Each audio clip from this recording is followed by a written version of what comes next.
Je suis très, très, très sceptique, disons, de la conception contemporaine de la liberté. Parce que 9 fois sur 10, c'est une liberté qui est orientée. Parce qu'il y a juste un choix sur deux qui est vu comme étant libre. Puis quand ceux qui vont se servir de cet argument-là, c'est à cette fin-là. C'est pour te mettre un peu dans un entonnoir. Puis d'une certaine manière, puis là, encore une fois, c'est un peu la déformation de personnes qui écrivent des livres de philo, mais je pense que c'est quand même utile. Moi, j'ai toujours préféré quelqu'un qui a une vision du bien qui est différente de la mienne, qui va l'assumer, puis qui va me dire, voici pourquoi t'as tort, voici pourquoi c'est ça qui est objectivement bien pour l'ensemble, et donc pourquoi tu devrais le faire. Mais plutôt de dire, ça respecte pas un droit à X, pour vrai, moi, ça me satisfait pas philosophiquement. Dans les dernières semaines, on a beaucoup parlé d'Étienne-Alexandre Beauregard, cette étoile montante de la sphère intellectuelle. Il vient d'écrire son 3e ouvrage qui s'appelle « Anti-civilisation » aux presses de la Cité, premier livre qui est sorti aussi en France. D'ailleurs, on l'a beaucoup vu sur des plateaux français et ici au Québec. J'ai eu le bonheur de m'entretenir avec lui du sujet de son livre, qui est finalement « Pourquoi sommes-nous rendus dans une civilisation, dans une société avec autant de pertes de repères? » Il nous amène aussi des pistes de solutions. Ce qui est bien, on ne fait pas que nommer les problèmes, on parle de solutions. Je vous souhaite une excellente écoute. Ça, on a déjà survolé 150 sujets. On a tout dit, on peut fermer les livres. C'est pas dommage pour ceux qui n'écoutaient pas encore. Étienne-Alexandre Beauregard, je suis super contente de te recevoir. Je pense que tu es le plus jeune invité que j'ai reçu jusqu'à ce jour. Bon, c'est bon. Puis en plus, tu es probablement un qui m'a demandé le plus de préparation parce que il y a du stock. Tu viens de sortir un livre. C'est quand même un bon livre, là. Il y a 350 pages à peu près. Il y a du contenu et l'analyse que tu fais est tellement profonde sur notre civilisation. Tu l'as appelé anti-civilisation. Il y a beaucoup à dire. Mais avant de rentrer, parce que tu es assez nouveau sur la sphère publique, excusez ma voix en passant à tous ceux qui écoutent, puis vous dites, mon Dieu, c'est pas Héloïse, c'est un clone. Non, j'ai une extinction de voix. Bon, ça va être ça pour aujourd'hui. On te voit un peu comme le protégé de Mathieu Bock-Côté. C'est beaucoup moi, c'est grâce à Mathieu que je t'ai connu. Il te partage à gauche, à droite. C'est lui qui a fait ta préface. Mais dis-moi, d'où viens-tu? Moi, qui es-tu? Qui suis-je? Ça, c'est une grosse question. C'est très Mais moi, je viens de la région de Québec. En fait, j'ai grandi à Cap-Rouge, donc en banlieue de Québec. J'ai étudié en philosophie, sciences politiques. Maintenant, je suis en train de terminer une maîtrise en administration publique. Ça fait longtemps aussi que je suis impliqué, moi, à la fois dans la sphère des idées et dans la sphère vraiment politique. Jusqu'à tout récemment, j'étais rédacteur des discours pour le premier ministre, M. Legault. J'ai fait ça pendant 3 ans avec lui. J'ai aussi publié 2 autres livres qui étaient sur la pensée politique québécoise avant, Le schisme identitaire en 2022, Le retour des Bleus en 2024. Publié au Québec seulement. Oui, exact. Sur la pensée politique québécoise, tandis que là, Anti-civilisation, qui sort le 31 octobre, c'est vraiment un livre qui est publié en France, mais qui s'adresse en fait à l'ensemble du débat occidental, là, parce que j'ai des exemples qui sont américains, britanniques, français, québécois, canadiens, donc ça ratisse assez large. On sent quand même que ton public pour celui-là, c'était de le lancer en France. C'est quand même très adressé au public français. Oui, mais... Non, mais je me sentais quand même concernée. Je me sentais pas rejetée, mais je sentais que tu l'avais écrit dans cette optique-là, du moins. Je sais pas si je l'ai écrit dans cette optique-là. Je pense que c'est un propos qui est assez universel. Puis beaucoup d'exemples, beaucoup de penseurs que je cite qui viennent du monde anglo, que justement les Français connaissaient un petit peu moins. Je pense que ça leur a plu. Puis d'ailleurs, c'est un autre sujet, mais je pense que comme intellectuel, on fait œuvre utile aussi quand on est capable de mélanger un peu les traditions de pensée comme ça. Vraiment. Puis d'ailleurs, même dans l'espace public québécois, avec mes 2 livres précédents, c'était une fierté aussi de montrer comment la pensée politique québécoise peut dialoguer avec la pensée américaine, française, britannique. Parce que souvent, j'ai l'impression que c'est pas tous les intellos qui font cet effort-là, mais on n'existe pas dans une bulle non plus. On n'est pas à l'abri de ces courants-là. Je pense que c'est intéressant quand on est capable d'avoir ces dialogues-là. OK, mais écoute, je trouve ça surtout surprenant qu'un si jeune homme... Est-ce que j'ai le droit de dire ton âge? Tu vas pas t'en vexer? Non, ça va. Tu vas avoir bientôt 25 ans? Ouais. C'est quand ta fête? Le 16 décembre. OK, donc bientôt, ce sera ton anniversaire, mais pour l'instant, tu as encore 24 ans. Je suis quand même totalement fascinée à essayer de comprendre c'est quoi le parcours d'un jeune homme pour en être venu à avoir une telle culture à un si jeune âge. On s'entend que t'es pas la norme en ce moment dans notre génération, surtout dans ta génération. T'as de l'air à dévorer des livres, t'as une culture phénoménale. J'en déduis que tes parents ont eu un gros rôle à jouer. Dirais-tu que l'école a eu un rôle à jouer? D'où vient cet intérêt-là? Ouais. Là-dessus, je pense que je vais plus donner le crédit à mes parents qu'à l'école. Ouais. Je pense qu'on a toutes sortes de raisons d'être critiques du système scolaire aujourd'hui. Puis, moi, j'ai quand même la chance d'avoir des parents qui ont toujours été un peu plus intello, qui ont fait des études universitaires, qui ont un amour pour la culture, pour les livres, etc. Moi, j'ai toujours grandi avec des livres. Puis c'est vraiment quelque chose dans lequel je suis tombé assez jeune. Là. Fait que savoir comment on se rend là, c'est juste en étant un gros nerd, en fait. C'est très facile. C'était dans ta génétique. Oui, exactement. Puis d'ailleurs, c'est un autre sujet, mais je pense que malheureusement, aujourd'hui, dans le système scolaire, parce qu'on tend à vouloir niveler vers le bas, parce que on pense qu'on rend service en enlevant du programme les livres qui sont plus exigeants, en enlevant cette volonté-là, justement, d'amener l'élève ailleurs que où il est déjà. On fait en sorte que c'est les gens comme moi qui ont la chance de grandir dans un milieu où les livres sont présents qui vont moins souffrir de ça, tu sais. Puis moi, c'était d'ailleurs un combat que j'ai toujours mené quand j'étais dans les ailes jeunesse, etc., de ramener un cursus de grands livres obligatoires, tu sais, de dire que s'il y a des œuvres qui sont majeures dans l'histoire de la civilisation occidentale, ça serait normal que la plupart des gens les connaissent, ça serait normal qu'on les fasse lire à l'école, plutôt que souvent des espèces de romans pop, ou pire encore, des romans traduits. Poche. Exact. T'as dit pop, mais je dirais même souvent, c'est pas une lecture qui va susciter la curiosité ou l'intérêt des jeunes. Ouais. Puis c'est ça, dans le sens qu'on sert personne faisant ça. Exact. Puis je sais pas derrière quoi on se cache en pensant ça, mais je pense que le nivellement vers le bas, pour vrai, c'est un scandale dans notre système d'éducation. Dirais-tu le nivellement vers le bas que c'est un fait ou que c'est un accident de d'autres circonstances? Ça y est, c'est ce temps de l'année où il commence à faire trop froid pour qu'on marche constamment nu-pieds dans le gazon et donc on ne peut plus faire notre mise à la terre ou notre grounding. Savez-vous à quel point c'est important de se reconnecter à la terre et non, ce n'est pas un concept un peu abstrait ou ésotérique. Quand on est dans une maison, au travail, on est vraiment bombardé d'ondes, de champs électromagnétiques élevés.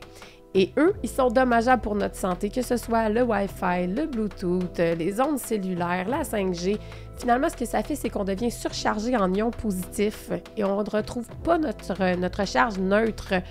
Alors, pour ce faire, juste marcher nu pied dans le gazon peut vraiment nous aider à rétablir parce que comme c'est bien fait, pareil, la nature, la Terre a une charge naturelle négative. Donc, en se groundant, on va retrouver une charge électrique neutre. Si on ne fait pas ça, puis qu'on est toujours en surcharge d'ions positifs, on va finir par avoir du stress oxydatif, un mauvais sommeil, des douleurs chroniques et là, tous les problèmes qui peuvent découler finalement du stress oxydatif.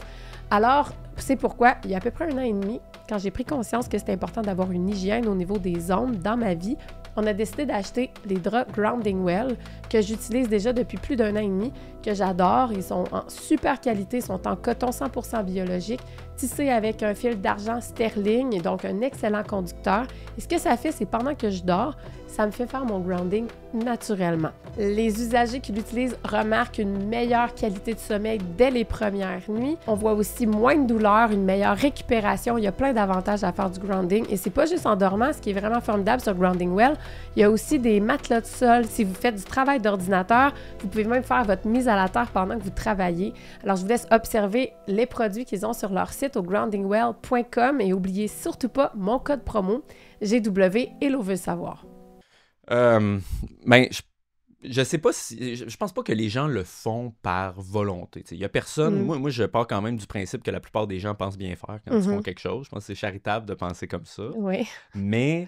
Cela dit, il y a quand même cette idée-là qui est quand même assez forte dans les dernières années, là, puis au Québec, on dirait au moins depuis la réforme pédagogique, où c'est l'idée que, tu sais, la pire connerie qu'on répète comme si c'était intelligent, là, qu'une tête bien faite vaut mieux qu'une tête bien pleine. OK, moi, je ne connais personne qui a une tête bien faite qui est vide. J'en connais zéro. Okay? Puis si on pense comme ça, ben, au final, on fait des gens qui ont ni un ni l'autre. Parce que, par exemple, pour...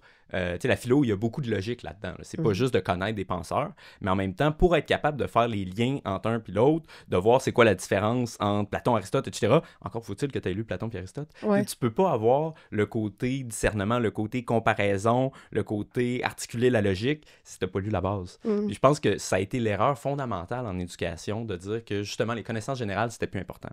Puis une autre des choses qui, moi, m'a beaucoup marqué dans mon parcours, quand je suis allé au Collège Saint-Charles-Garnier à Québec, donc collège privé, scandale pour nos amis de l'école ensemble, mais on avait un parascolaire qui s'appelle Génie en herbe, qui était beaucoup plus populaire jadis, qui maintenant s'est rendu un truc justement d'école privée pour nerds, parce que les autres le font plus. Il y a quelques écoles publiques avec des gens qui tiennent ça vraiment à bout de bras puis que j'admire, mais la plupart des collèges qu'on voyait là-dedans, c'était des collèges privés, puis c'était des gens comme moi justement qui avaient un intérêt pour les connaissances générales puis tout. Mais les plus gros apprentissages que j'ai eus au secondaire, je les ai eus à Génie en herbe bien plus que dans mes classes.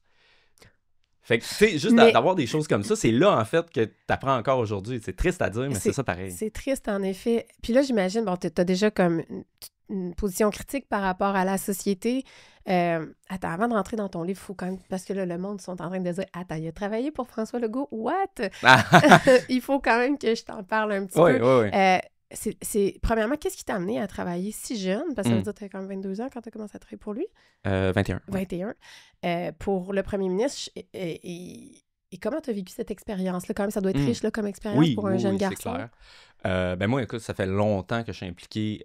J'étais impliqué avec la Coalition Avenir Québec. J'ai commencé autour de 2018-2019 avec eux. À cause de son côté nationaliste? Ouais, moi, j'ai toujours été un nationaliste conservateur. Le côté de gauche du Parti québécois, j'ai milité là brièvement. Ça m'a toujours un peu repoussé parce que, tu sais, déjà, pour un gars de Québec un peu plus centre-droit, c'est pas exactement la vision du monde que j'avais. Puis Jean-Martin Hossan, est-ce qu'il t'a intéressé pendant un temps ou pas tant? Pas particulièrement. OK. Mais pour vrai, c'est un truc de trentenaire, ça. Genre, le monde qui capote sur l'option nationale, là, c'est des gens qui étaient au cégep en 2012. Mais ça a duré, exactement, ça a duré juste cette période-là. Exact. Moi, en 2012, j'étais au primaire. Là, c'est ça, je comprends. C'est sûr que j'ai pas la même relation avec Option nationale que certains peuvent avoir. Je comprends. Option nationale est quand même un parti assez progressiste. Là. Moi, j'ai quand même plus dans le côté conservateur. Fait que cet aspect-là de la Coalition Avenir Québec m'avait séduit à l'époque. Puis tu sais, aussi, c'est un parti où c'est niaiseux à dire, là, mais c'est du monde normal qui milite là-dedans.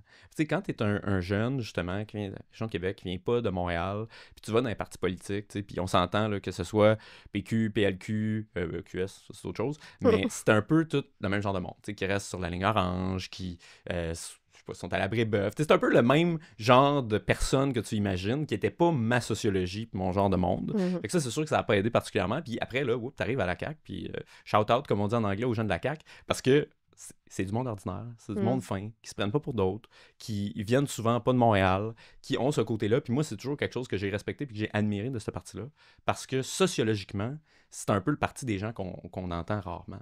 Je veux dire, tu regardes, puis ça, je me souviens, même quand j'étais au cabinet, on le voyait dans nos sondages. C'est qui vote pour la Coalition Avenir Québec? Des gens qui sont moins diplômés, qui font moins d'argent que la moyenne, qui sont un peu plus âgés aussi, qui restent ni à Québec ni à Montréal. Puis ça, c'est les dernières personnes que tu vas voir dans les médias. En fait, tu vas jamais les voir. Ouais. Puis ce côté-là, faut pas charrier, là, mais le côté de justement porter la parole des gens qu'on n'entend pas toujours, ça, c'est quelque chose qui me rejoint dans ce parti-là. Puis je pense que ça explique aussi pourquoi, notamment avec une certaine opinion progressiste, j'ai toujours été très critiqué, parce que c'est quand même un parti qui a ce courage-là, justement, de parfois amener des vérités que certains ne veulent pas entendre, particulièrement sur la question identitaire. Puis, bon, bref. Fait que si tu te demandes pourquoi, c'est un peu ça. Non, mais merci, ça me permet de mieux comprendre, même si je suis quand même pas d'accord sur bien des affaires que tu dis, mais c'est pas ça qui est important. On n'est pas c'est pas pour ça qu'on est là. C'est pas pour ça qu'on est là, mais ça me permet de mieux comprendre. Puis, merci de l'avoir expliqué. Maintenant, tu as choisi d'écrire un livre qui s'appelle Anti-civilisation. Premièrement, qu'est-ce qui t'a mené à cette réflexion-là de ton livre? Ça fait combien de temps qu'il mûrit dans ton esprit? Ben ça, c'est sûr que ça fait au moins 2-3 ans que je pense à ces questions-là. Puis c'est... Bon, moi, je n'écris pas des livres à la première personne. J'aime pas ça trop parler. C'est pas un exercice de vidage de cœur, ces livres-là. C'est de réfléchir sur la société. Ouais. Mais reste que je constate quand même quelque chose que moi, je ressens au niveau personnel puis que je constate autour de moi. C'est que, disons, dans la génération Z, ceux qui ont entre... ceux qui sont nés entre 1995 et 2012, grosso modo, 2010, qui sont dans la vingtaine pour la plupart aujourd'hui, un peu ce sentiment-là de... J'aimerais dire qu'on a été déshérité d'une certaine forme de tradition. Parce qu'on s'en rend compte maintenant, quand ça passe, que dans les années 60-70, on a vécu une espèce de révolution. Là. Puis c'est pas juste la révolution tranquille, là, c'est partout en Occident. Ouais. Cette idée-là, justement, qu'il y avait une espèce de bagage civilisationnel dont on était héritier, qui soudainement convenait plus, qu'il fallait avoir une espèce de grand recommencement collectif. Et on n'a pas mesuré les risques qu'on prenait quand on a décidé justement de couper le fil de la transmission, pour ainsi dire. Parce que c'est un peu facile quand tu as hérité de tout, après de dire « Ah, moi, je suis libre de choisir, de faire le tri entre le bon grain et l'ivraie ». C'est probablement vrai par ailleurs. Mais 50 ans plus tard, quand on n'a justement pas transmis, puis que là, on arrive à mon âge, puis que tu sais, tous les poncifs qu'on entend dans le système d'éducation, dans la culture populaire, c'est « Ah, t'es libre de faire tout ce que tu veux, garde tes portes ouvertes, toutes ces idées-là, tu sais, deviens qui tu es, tous des trucs qui sont d'une vacuité, mais abyssale. Ouais. Puis au final, le constat aussi, c'est juste de dire que tu peux pas savoir qui t'es si on choisit à dessein de ne pas t'enseigner dans quelle nation tu t'inscris, de ne pas t'enseigner dans quel patrimoine de civilisation tu t'inscris. Fait qu'à ce moment-là, c'est normal, je pense qu'il y ait un certain manque de repères. Puis à ce moment-là, c'est pour ça que moi, je suis zéro surpris quand je vois que partout en Occident, on constate que les jeunes virent un peu à droite, virent un peu vers le conservatisme. Ouais. Ça, c'est pas juste vrai au Canada, avec le Parti conservateur de Pierre Poilievre, qui évidemment est un gros exemple. Tu parles aussi des États-Unis dans ton... Ouais, aux États-Unis, tu sais, de dire que à peu près 50% des jeunes ont voté pour Donald Trump. Ça, c'est pas tout le monde qui aurait vu voir ça, tu sais. Puis pas juste les jeunes hommes, là, c'est 40% et plus des jeunes femmes. Là. Fait qu'il y a vraiment un phénomène derrière ça. Ouais. Tu regardes en France, le Rassemblement national de Marine Le Pen est beaucoup plus populaire avec les jeunes qu'avec les vieux. Fait que, tu sais, il y a un phénomène de fond là-dessus.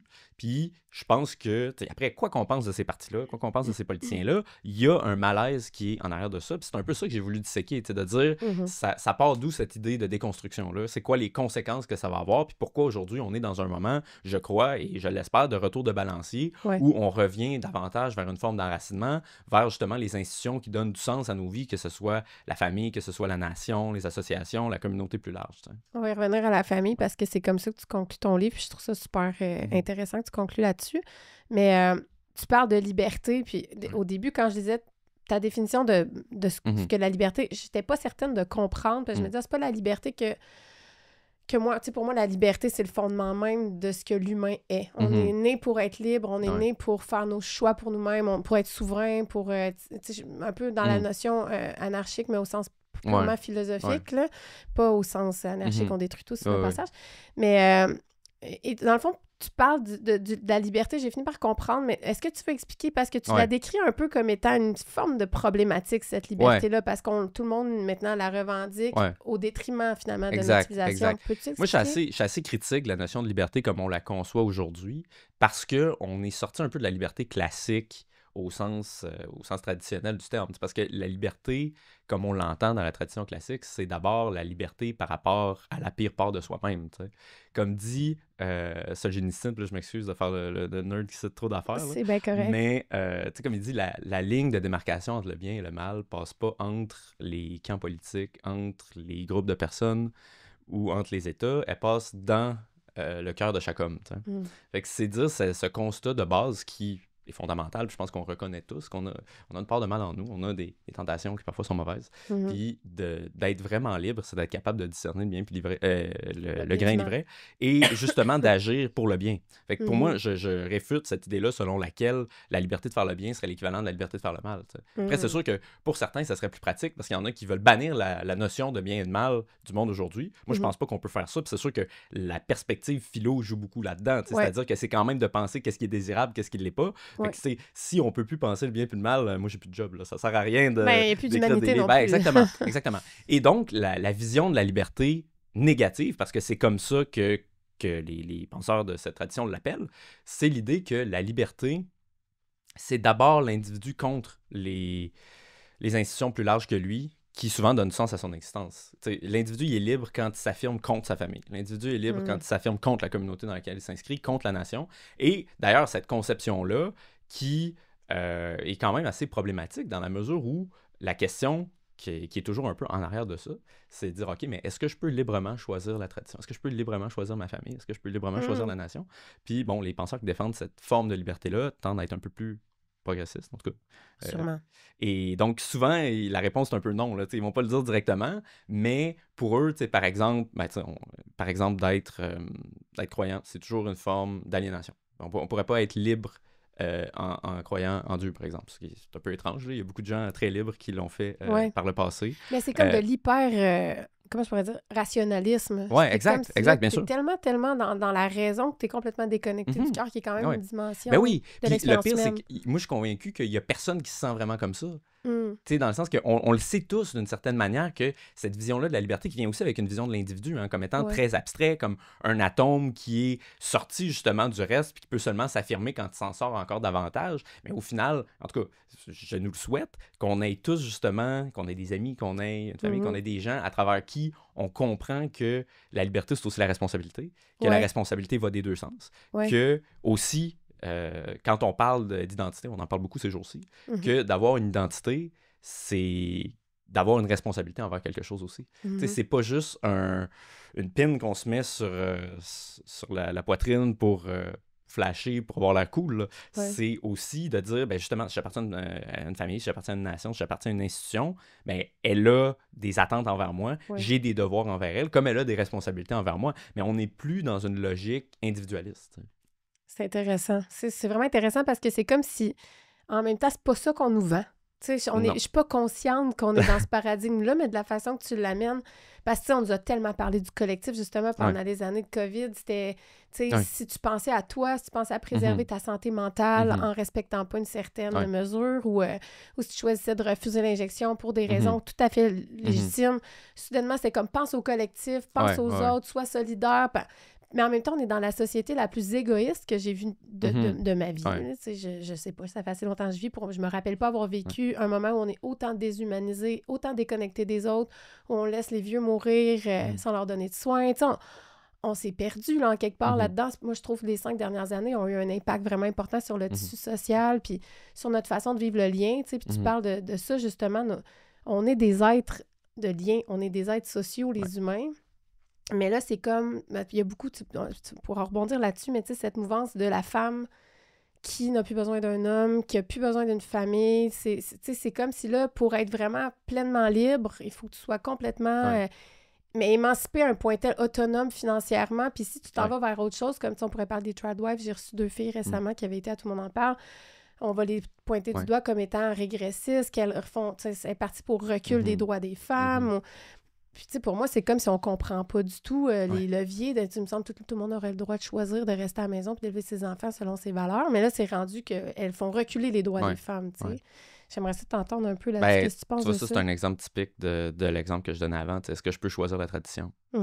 Puis, manifestement, si c'est toujours un peu la suspicion d'aliénation qui plane par-dessus ces femmes-là, sans se positionner, je n'ai pas une opinion forte sur cette question-là, mais manifestement, c'est une liberté qui est à sens unique. Puis dans tellement d'enjeux aujourd'hui, on voit, puis c'est pour ça que je suis très, très, très sceptique, disons, de la conception contemporaine de la liberté, parce que 9 fois sur 10, c'est une liberté qui est orientée. Parce qu'il y a juste un choix sur 2 qui est vu comme étant libre. Puis ceux qui vont se servir de cet argument-là, c'est à cette fin-là. C'est pour te mettre un peu dans un entonnoir. Puis d'une certaine manière, puis là, encore une fois, c'est un peu la déformation de personnes qui écrivent des livres de philo, mais je pense que c'est quand même utile. Moi, j'ai toujours préféré quelqu'un qui a une vision du bien qui est différente de la mienne, qui va l'assumer, puis qui va me dire, voici pourquoi tu as tort, voici pourquoi c'est ça qui est objectivement bien pour l'ensemble, et donc pourquoi tu devrais le faire. Mais plutôt de dire, ça respecte pas un droit X, pour vrai, moi, ça me satisfait pas philosophiquement. Je pense que c'est facile aussi de glisser puis d'interpréter ces droits-là tout croche. Tu sais, je sais pas si tu as vu passer dernièrement le jugement sur les pistes cyclables à Toronto. Ça me mourait de rire. J'ai manqué ce bout-là. Doug Ford a été réélu cette année. Parmi ses promesses électorales, couper certaines pistes cyclables dans le centre-ville de Toronto. Là. Et là, quand il veut mettre sa promesse en application, des associations de cyclistes poursuivent le gouvernement de l'Ontario et la Cour ontarienne, je peux dire exactement quel tribunal, tranche en faveur de garder les pistes cyclables et donc d'empêcher le gouvernement d'exécuter le programme pour lequel on l'a élu au nom du droit à la vie des cyclistes. Donc, on s'entend, on vit dans une société où l'aide médicale à mourir est tolérée malgré le droit à la vie, mais enlever des pistes cyclables, ça par exemple, ça viole le droit à la vie. Tu sais, ça dit comment, malheureusement, nos institutions aujourd'hui qui se basent sur ces droits et libertés-là peuvent être capturées par des gens. Puis tu sais, au final, quand tu as 9 juges qui sont redevables à absolument personne, qui prennent des décisions, puis qu'il n'y a aucune manière d'en faire appel après, sinon la clause dérogatoire qu'on veut pourtant enlever au Parlement désormais, c'est tellement facile d'être capturé puis d'en faire n'importe quoi après. Tu sais. Fait que moi, je pense, d'ailleurs, on parle souvent de tyrannie de la majorité, de à quel point les gouvernements peuvent opprimer les libertés des citoyens, puis il y a cette possibilité-là. Mais moi, je préfère 1000 fois un gouvernement qui fait adopter une loi qu'on peut faire changer dans 4 ans en votant qu'un jugement qu'on peut seulement renverser 70 ans plus tard. Puis c'est quand est-ce que le précédent juridique va être inversé? C'est super rare. Fait que c'est facile de rentrer dans une espèce de spirale où des mauvaises décisions vont juste devenir pires à cause de précédents qui ont été mauvais. Ça, c'est un arbitraire total. C'est-à-dire même quand on a nommé ce juge-là, est-ce qu'on savait vraiment qu'est-ce qu'il pensait sur une question X ou Y ou Z, qui se posait même pas au moment où on l'a nommé, qui a juste émergé 30 ans après, puis où finalement, tu sais, il y a tellement d'arbitraire là-dedans, mais c'est comme si eux, on leur donnait le bon Dieu sans confession, mais par contre, nos leaders élus, eux, là, ils sont vraiment super dangereux puis susceptibles à toutes les tyrannies, alors que c'est les plus faciles à remplacer. C'est les seuls sur lesquels on a encore du pouvoir. Je comprends. Tu parles de liberté négative, mais maintenant, est-ce qu'on a une liberté positive? Dirais-tu que par opposition à ça, il y a quand même une forme de liberté vers quoi on doit tendre comme société? Oui, la liberté positive, c'est la liberté de réaliser une vision du bien. C'est la liberté, justement, de s'orienter vers des buts qui sont plus grands, des buts qui rejoignent une certaine vision de l'épanouissement humain. Puis c'est ça, tu sais, je veux dire, moi, mettons, évidemment, la dignité de chaque personne, la priorité aussi aux plus démunis, c'est tous des biens qui sont plus important qu'une forme de liberté, c'est-à-dire que moi je pense que justement la dignité humaine doit primer sur la liberté de faire du mal à autrui, que la préférence pour les plus vulnérables doit être avant la liberté de faire du mal aux plus vulnérables, par exemple, ou de les laisser dans des conditions qui sont indignes. Fait qu'à ce moment-là, oui, effectivement, qu'une liberté qui serait positive, ce serait le moyen d'accéder à des fins qui sont bonnes. T'sais. Puis c'est juste que la liberté peut pas devenir une fin en soi, en fait. On pourrait le résumer comme ça. Je comprends. Attends, j'essaie de sûr qu'on s'en va à la bonne place avec mon affaire. C'est parce que je voulais te citer. Tu parles du mouvement No Kids, que je connaissais pas nommé comme ça, qui est le refus d'avoir des enfants pour l'idéologie, là, parce que finalement, c'est une idéologie. Tu cites Mona Chollet, qui parle d'injonction à l'oubli de soi, de ne devoir son temps et son énergie à personne plutôt que de devenir une simple auxiliaire au service d'autres vies que la sienne. Finalement, elle est fière de ne pas devoir donner son temps à des enfants. Et on voit de plus en plus ce mouvement-là, souvent des articles qui sont publiés dans la presse, le Journal de Montréal, où on voit des femmes qui se sentent complètement émancipées. Puis on en a parlé, on a survolé un peu ça, le refus finalement de l'engagement. Dirais-tu que par rapport à ta génération, est-ce que tu observes que c'est encore plus fort, cette incapacité de vivre des relations, mais vraiment engagées, que ce soit par rapport à son employeur, à ses amis, à sa relation de couple? C'est ça, je pense que l'angle de ta question est le bon parce que c'est vraiment quelque chose qui touche nos relations envers les autres en général. Tu sais, moi, je ne veux pas forcer les gens à avoir des enfants. Là. Il y a des gens qui sont pas faits pour ça, il y a des gens qui veulent pas. C'est bien correct. Néanmoins, je pense qu'il y a une tendance culturelle derrière ça. Puis derrière, une certaine vision de l'autonomie aussi qui est complètement exacerbée puis sortie de son contexte. C'est-à-dire qu'il y a, je pense, une espèce de phobie de l'engagement aujourd'hui. Cette idée que si je ne m'appartiens plus qu'à moi, si je dois quelque chose à quelqu'un d'autre, si je dépends de quelqu'un d'autre pour un bien quelconque, c'est comme si je m'appartenais plus. C'est l'inverse quand on entend parler d'empowerment à tout vent. C'est un peu l'inverse de ça. C'est que le depowerment qui serait la dépendance envers autrui, l'appartenance justement à des institutions, à des structures qui sont plus larges que nous. Mais honnêtement, j'en suis venu à la conclusion que cette idéologie-là, c'est un truc qui est juste possible entre 18 et 35 ans, quoi. Tu sais, dans le sens que on est tous dépendants de quelqu'un d'autre. Déjà, quand on est bébé, tu sais, l'être humain, c'est vraiment la créature qui a besoin du plus de soins avant de devenir autonome. Puis c'est normal que quand on devient plus vieux aussi, on s'attende à ce que notre famille s'occupe de nous, tu sais. On peut en parler, mais tu sais, toute la situation en ce moment avec les CHSLD, puis c'est bien avant la pandémie, là, c'est un trait culturel là, de dire qu'il y a un certain temps où on n'a plus de devoir envers ceux qui nous ont mis au monde, ceux qui sont occupés de nous. On les place, puis on n'entend plus parler. Exactement. Puis ça, certainement, que si on veut parler de dignité humaine, là, c'est pas le plus bel accomplissement du Québec contemporain. Non, puis c'est pas toutes les cultures qui sont comme ça non plus. Non, c'est ça. Puis là-dessus, je pense qu'on doit quand même beaucoup d'admiration aux Asiatiques, par exemple, qui ont une relation qui est beaucoup plus empreinte de respect aussi avec leurs parents et tout.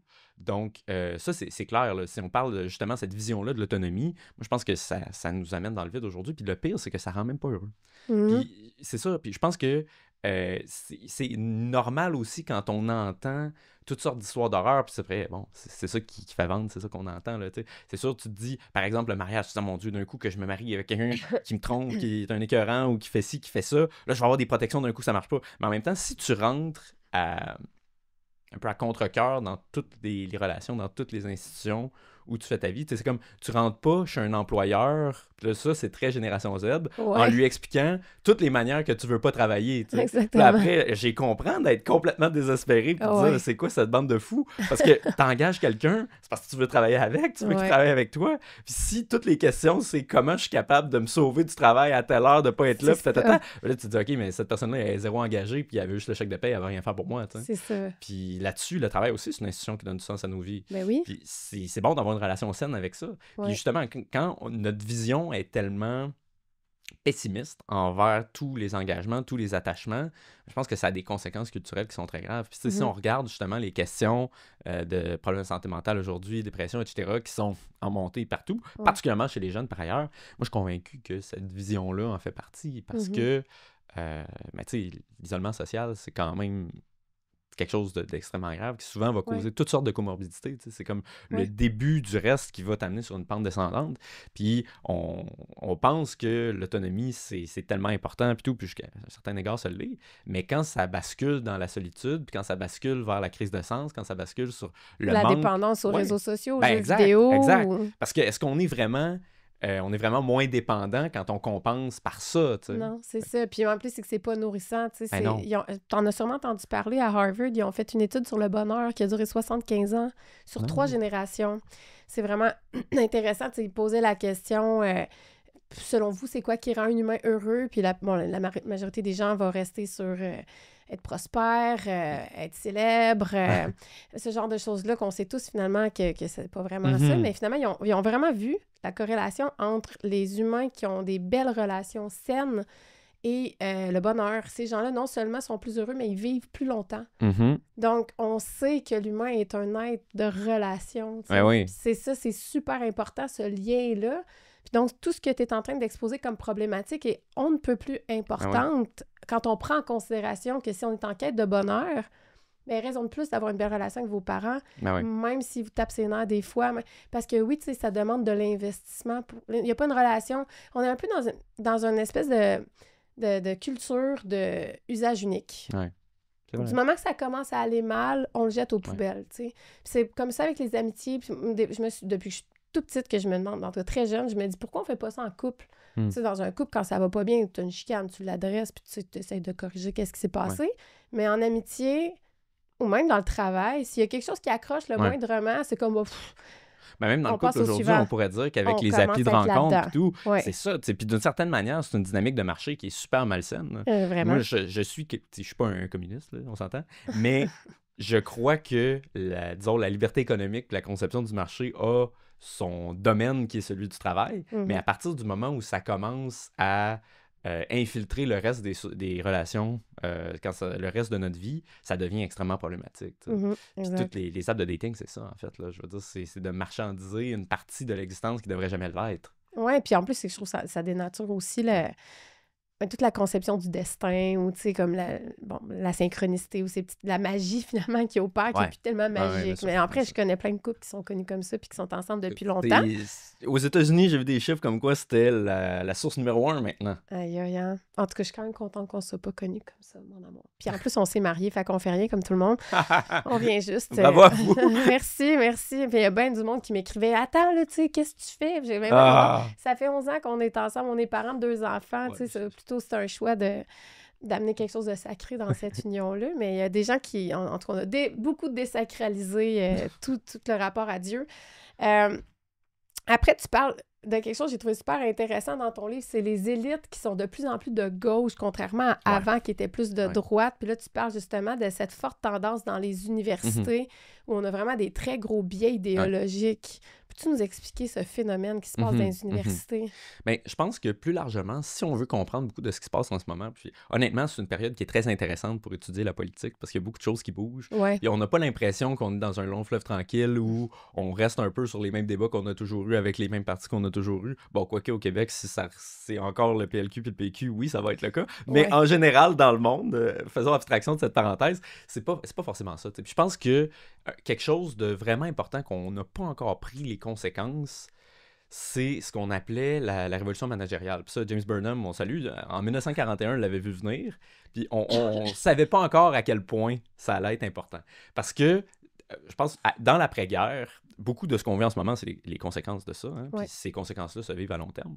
On a quelque chose qui s'est développé, d'abord l'État-providence, qui a permis quand même quelque chose de formidable, c'est-à-dire l'émergence d'une classe moyenne qui fait à peu près partout les 2 tiers de la population, qui a un niveau de vie comme on n'a jamais eu. Ouais. Et justement, d'avoir, au lieu d'une espèce de monde bipolarisé justement entre les prolétaires et les bourgeois, un peu le vieux schéma marxiste, on a une espèce de classe qui est centrale, qui est stable, puis qui maintenant recherche aussi la stabilité. Hein. Donc, c'est vraiment différent. On n'est vraiment plus dans l'ancien mode d'affrontement autour de la révolution industrielle et tout. Et à partir de ce moment-là aussi, on a un autre phénomène qui est la démocratisation des études supérieures, qui est justement mène à la révolution managériale dans la mesure où, à partir du moment où on a un gros État, à partir du moment où les universités prennent beaucoup de place, qui sont un peu l'endroit où tu vas aller pour avoir ton badge de légitimité qui va te permettre ensuite de te placer dans les médias, comme prof à l'université, dans l'administration publique, dans tout ce qui a un pouvoir sur la vie des autres, on peut dire. C'est ce pouvoir-là qui devient central. T'sais, on n'est plus à l'époque où, quoi qu'on pense des grands entrepreneurs, etc., je pense plus que c'est eux qui ont le pouvoir dominant aujourd'hui. Dans la mesure où le bureaucrate qui va venir leur dire quoi faire, ou le gouvernement qui va faire une régulation qui va les forcer à faire quelque chose, a une prise sur eux qu'on n'avait pas avant. On n'est plus à l'époque des moyens de production, des grands capitalistes, etc. Et donc, quand on a ce schéma-là, on a aussi une société qui est divisée davantage entre, pas le 99% et le 1%, comme nous diraient nos amis gauchistes, mais davantage le tiers de personnes qui sont allées à l'université et le 2 tiers qui ne sont pas allés.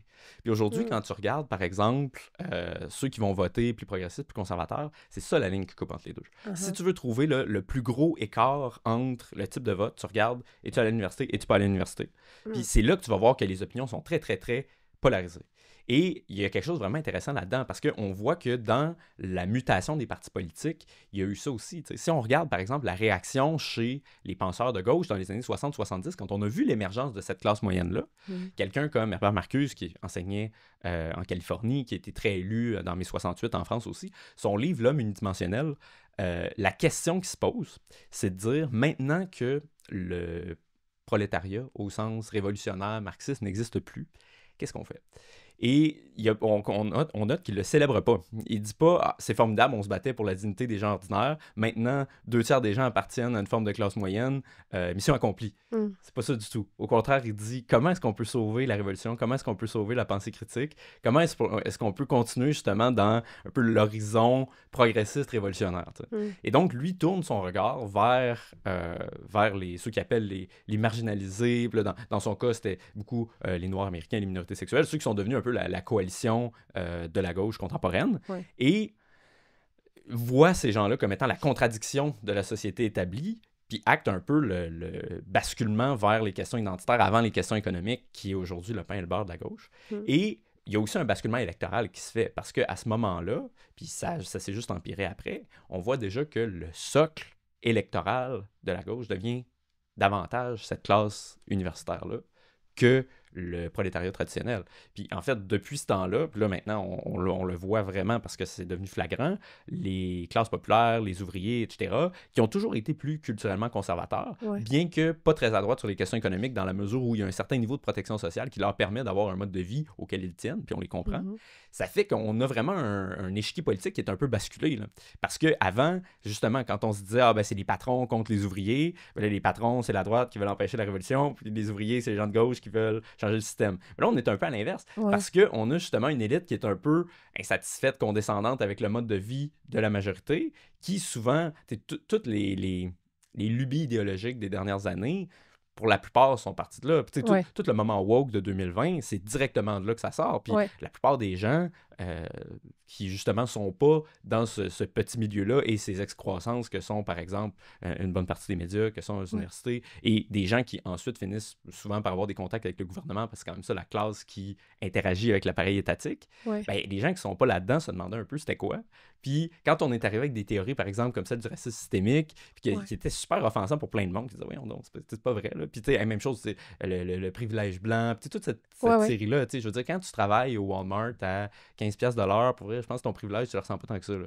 Fait que de se faire donner des leçons à ce niveau-là, je pense que ça a agacé vraiment beaucoup de monde, puis ça a montré qu'il y a vraiment un clivage de valeurs là, entre, justement, une classe qui pense, justement, qu'elle va réformer la société pour le mieux, etc., puis des gens qui moi, en tout cas, de la manière que je l'interprète, c'est une demande de stabilité avant tout. C'est-à-dire qu'ils ont l'impression, justement, qu'on est en train un peu de déconstruire ce qu'il y a autour d'eux, que ce soit ce qui permet leur mode de vie sur le plan économique ou juste l'univers de sens culturel dans lequel on baigne, puis qui fait que globalement, on a certains repères auxquels on tient, puis toute l'idée, justement, déboulonnage de statut, la déconstruction de la nation, tout ça, ça fait du mal aux gens à ce niveau-là aussi, parce que les gens ont besoin de stabilité. Mais pour beaucoup de cette élite universitaire-là, c'est pas important, parce que c'est le projet révolutionnaire, c'est la justice sociale, puis la demande de stabilité qui est quand même fondamentale pour les gens ordinaires, c'est comme si on l'avait oublié un peu. Mais non seulement on l'a oublié, mais c'est qu'on nie que ça fait du mal, parce que tu viens de dire ça peut heurter le manque de stabilité. Moi, ça m'arrive souvent de faire des publications. J'ai reçu justement les filles de Transmania qui ont écrit le livre. Je sais pas si tu as lu Transmania. Qui reçoivent des menaces de mort régulièrement, qui ont des protections policières, tu sais, puis pour dire des choses aussi simples que les femmes ont un vagin, puis désolé, mais si c'est pas ça, ben vous êtes pas une femme. Mais tu sais, en fait, c'est qu'elles ont donné après la parole à des gens qui ont, mettons, né de mères porteuses ou... Puis là, tu vois la souffrance ou des détransitionneurs ou... bon, puis là, je parle de ces deux filles-là, mais je veux dire, il y a plein de gens qui commencent à donner vraiment la parole dans la sphère publique à des personnes qui ont souffert de cette idéologie-là, puis qui disent, est-ce qu'on peut, s'il vous plaît, protéger les enfants, puis pas commencer à avoir des drag queens qui leur mettent déjà dans la tête qu'un gars peut être un peu une fille, puis peut se maquiller, puis peut porter des robes, Puis ceux qui voient pas le problème, tu sais, moi, j'ai vraiment eu du monde qui m'ont écrit « Ah, mon Dieu, mon enfant s'est fait lire le conte, mettons, de je sais plus quoi, là, mettons, La Belle et le Clochard par une drag queen. Mon Dieu, quelle horreur! Il va être en thérapie toute sa vie. Il a été torturé. » Puis je suis comme « Mais c'est vraiment de la mauvaise foi de pas comprendre qu'est-ce qu'on dit ici, tu sais. Ce qu'on nomme, c'est que c'est la porte d'entrée à une idéologie qui déconstruit finalement les fondements de la société qui sont, il y a un homme, une femme, puis la famille. » Après, si on s'en va dans cette direction-là, oui, ça crée du tort. C'est pour ça que tant qu'on voit pas que ça fait du mal, bien, toutes les gens qui sont pour le progrès, les progressistes, vont continuer de s'acharner pour nous dire que nous, on a tort et qu'eux ont raison. T'sais. Je sais pas s'il y a la possibilité vraiment d'ouvrir une discussion là-dessus. Mais écoute, moi, bon, la question de drag queen, c'est pas mon plus grand cheval de bataille, je le confesse, mais cela dit, je me pose toujours la question pourquoi il y en a qui y tiennent à ce point-là. Tu sais, ça, je trouve ça toujours un peu étrange. Puis moi, je crois fondamentalement quand même qu'il y a le droit pour les parents d'éduquer les enfants selon leurs valeurs. Là. Je pense que c'est quelque chose qu'on a un peu oublié aujourd'hui. Puis plus largement, je pense que la question des coûts de la déconstruction, on commence juste à la toucher, tu sais. Puis j'ai quelques exemples dans le livre là-dessus. Tu sais. Pour moi, par exemple, les politiques sont beaucoup trop laxistes par rapport à la toxicomanie puis à la drogue. Tu sais, après, c'est normal parce qu'il y a vraiment un gap entre les élites puis la plupart du monde là-dessus. C'est sûr que si ta relation avec la drogue, c'est que tu as fumé un joint une fois de temps en temps ou que dans tes parties de finances, tu fais de la coke, puis bon, c'est pas les milieux que je côtoie, mais on n'a pas la même relation avec la drogue que si ton village a été ravagé par le fentanyl. Mais l'affaire, c'est que on peut pas faire des politiques pour le 20-30%, puis d'ailleurs, est-ce que ces gens-là devraient faire de la coke? Probablement pas. Là. Mais on peut pas partir de l'expérience super nichée d'un groupe qui s'adonne à être au pouvoir pour régler la vie des 70% d'autres, parce que ça a des énormes conséquences. Et la question de la drogue, moi j'ai plusieurs amis qui restent à Vancouver, plein de points où tu vas plus à cause de ça. Puis, non, c'est trash. Ils m'ont amené là une fois, puis je suis reviré de bord assez tôt. Là, c'est pas un bilan. Ben oui, exactement.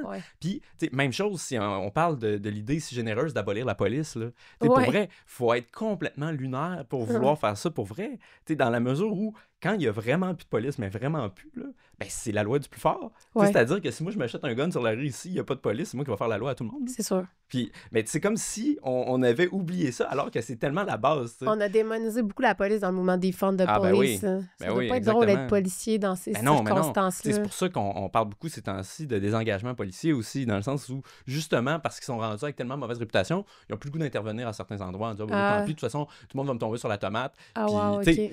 Ça mène à un certain laxisme. Ben, c'est ça, exactement. Puis on le voit, par exemple, en France, ben eux, le manque de sécurité, c'est ça que ça fait. À partir du moment, l'absence de police, ça fonctionne quand tout le monde obéit aux règles implicites. Mais à partir du moment où t'en as un qui le transgresse, ben ça marche plus, puis t'as besoin de quelqu'un pour ramener l'ordre, justement, après.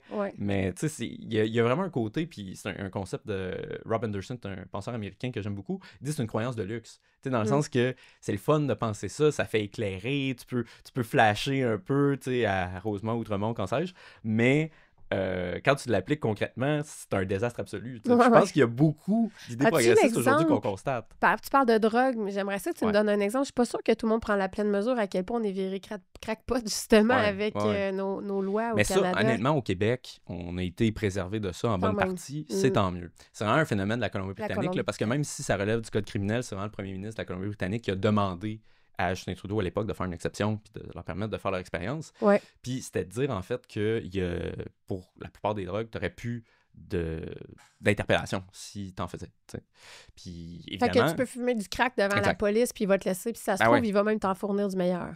Ben, c'est ça. Ça, c'est la première partie. Puis c'est sûr que tu devines que s'il n'y a plus d'interpellation quand tu fais des drogues dures dans un parc, quand tu en fais dans les autobus, ben, est-ce que tu te sentirais à l'aise d'aller avec tes enfants dans un parc, non. dans un autobus? J'ai déjà été dans un parc à English Bay, là, il y avait une seringue juste à côté de moi. Ouais. Puis tu sais, tu regardes aussi la question de est-ce qu'on va en fournir, ça c'est une autre affaire. T'sais. Toute l'idéologie de réduction des méfaits qui se base sur des prémices qui sont, à mon avis, très douteuses, selon laquelle, justement, il y a certains vices que les gens vont faire pour toujours, donc on est aussi bien de le contrôler et de l'encadrer plutôt que de le réprimer. Puis là, le résultat concret de ça en Colombie-Britannique, ça a été la politique qui appelait de safer supply, c'est-à-dire d'approvisionnement plus sécuritaire, où le gouvernement s'est mis à produire, je pense que c'était de l'héroïne dans ce cas-là, plus propre que ce qui était sur la rue, puis et la donner gratuitement aux addicts pour qu'ils consomment ça à la place. Mais comme de raison, le seul résultat, ça a été que les drogues qui circulaient dans les rues ont augmenté de 30%. Ah ouais? Parce qu'ils ont rajouté de l'offre, tu sais.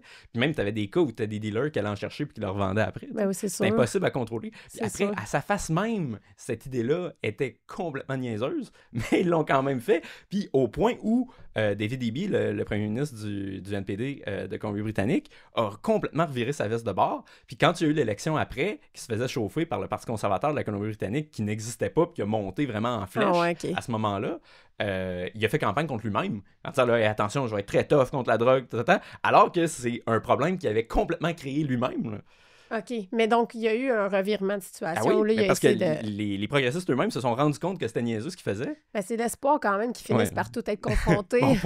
Bon point, mais idéalement, on n'embarquerait pas là-dedans. Idéalement, on irait pas. Dans des exemples comme ça, à sa face même, c'est absurde. Ouais, c'est clair. Mais c'est dans quelles années, est-ce que tu sais? Parce que ça fait C'est quand même... récent, ça. C'est récent, c'est autour des années 2020, là, justement. Ah la ouais, dernière campagne en Colombie-Britannique, c'est 2023-2024, je pense. OK, c'est à ce vraiment point très, récent. très récent. Là, D'accord. Yeah. Tu as dit une statistique que je trouvais fort pertinente. Tu disais 80... Bon, c'est un sondage qui a été fait, je me souviens plus, mais 83% des profs américains voteraient de gauche si... Puis c'était des chiffres assez semblables au Canada. Je pense que c'était 73%. Qui est donc pas une représentation de la population. Finalement, qu'est-ce que... Je sais pas si tu connais Yeonmi Park. C'est une fille qui s'est échappée. Exactement. Puis elle a écrit un livre qui raconte ce qu'elle a vécu. Elle a fait beaucoup de podcasts. Puis elle, dans le fond, est arrivée aux États-Unis. Et elle est rentrée à l'université en disant « Yeah, c'est the land of the free, the land of the opportunity ». Puis elle s'est rendue compte que c'était pas du tout ce qu'elle s'était imaginé.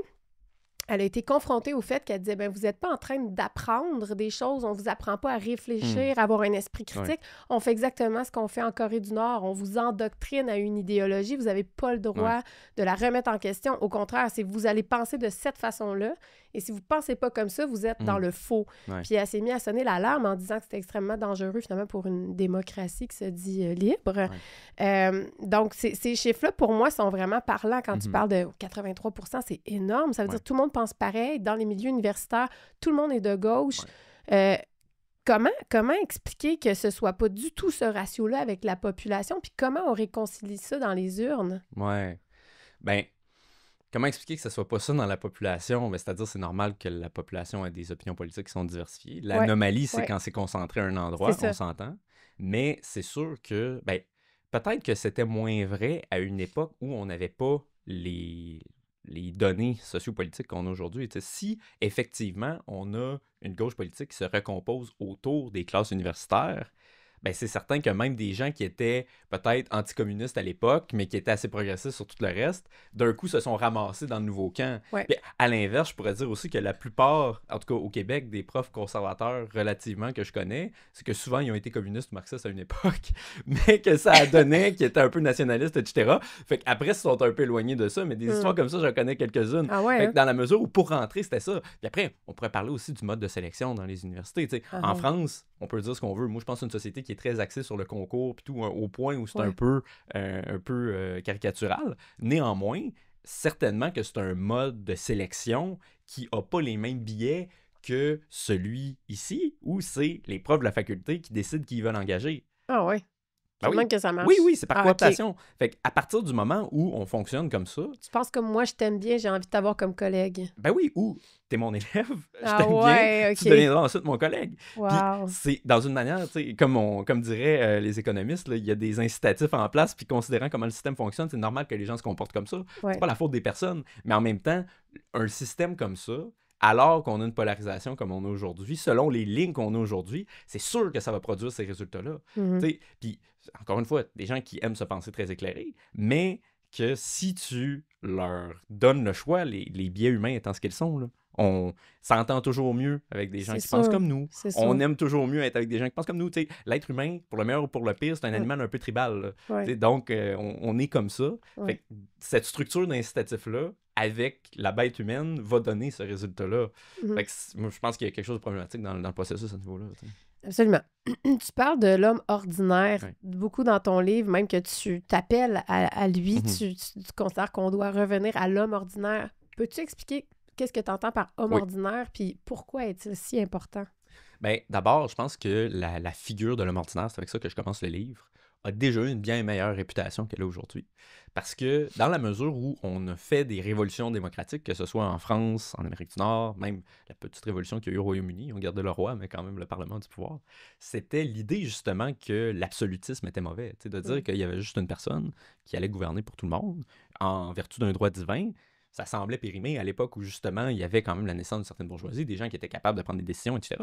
Et donc tout l'argumentaire qui a mené aux révolutions démocratiques, c'était cette idée que ben, les gens avaient une certaine sagesse, étaient capables de se gouverner eux-mêmes, puis l'idée d'un régime par le peuple pour le peuple, la démocratie, ça avait du sens dans le Ouais. fond. Mais pour que ça soit possible, il fallait quand même qu'il y ait cette idée qui était plus culturelle que politique, selon laquelle justement la manière de faire des gens normaux, la norme, la tradition qu'ils héritaient, parce que c'est ça, la plupart des gens ordinaires sont le produit d'une culture, sont le produit d'une tradition, etc.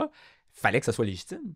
Parce qu'à partir du moment où on considère justement que la majorité des gens sont... Ben là, on pourrait sortir toutes les phobes aujourd'hui qu'on utilise Oui, il y en a beaucoup. beaucoup, ouais. C'est sûr qu'on pense pas que c'est eux qui devraient être au pouvoir. Là. Si on considère justement que les Québécois sont systémiquement racistes, ben pourquoi est-ce qu'on voudrait la démocratie? Est-ce qu'on va finir en Afrique du Sud? Ouais. Est-ce que c'est ça qui va arriver? Puis, donc, à partir du moment où on n'a plus confiance dans la tradition, dans les normes que la majorité des gens incarnent, parce que, justement, cette minorité éclairée qui est très contestataire, etc., qui veut révolutionner, déconstruire, est minoritaire par la force des choses. La plupart des gens conçoivent que c'est normal d'avoir des repères, d'avoir une ligne qui dure plus que notre propre vie, dans laquelle on s'inscrit, des choses qu'on va transmettre à nos enfants. Tout ça est normal et reconnu par la plupart des gens.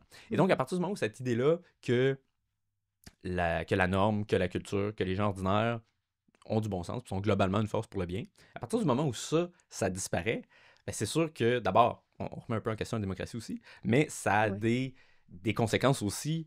C'est là qu'on embarque dans la déconstruction. T'sais. Puis si on me demande aujourd'hui, c'est quoi l'homme ordinaire, c'est quoi le programme politique de l'homme ordinaire, je pense, c'est tout simplement de vivre dans une société qui est stable, ordonnée, donc sécuritaire par la force des choses, globalement juste, donc pas communiste, mais quand même où il y a un certain degré d'égalité entre les gens, puis enraciné dans une certaine continuité culturelle au niveau des valeurs. Qu'on a beaucoup perdu. Exactement. Fait qu'au final, c'est un programme politique de stabilité. Puis c'est pour ça que moi, je me dis conservateur, parce que globalement, c'est ça que je défends. Oui, je comprends.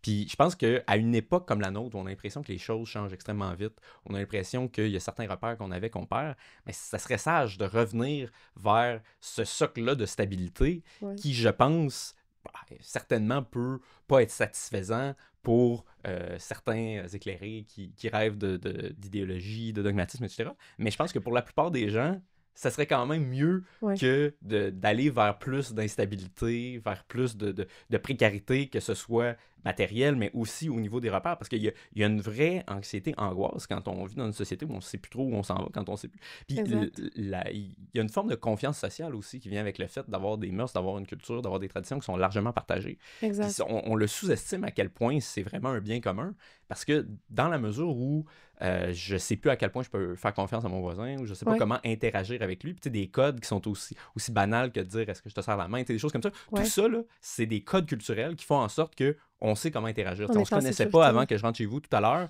mais je savais qu'il fallait que je te serre la main. Tu sais, là, je prends un exemple absurde, banal, mais tu comprends l'idée. T'sais. Oui, ou encore qu'un voisin ouvre la fenêtre puis me demande hey, il fait-tu fret, on est-tu beige de sans coton? Ouais, ce qui m'est arrivé il y a 2 ans.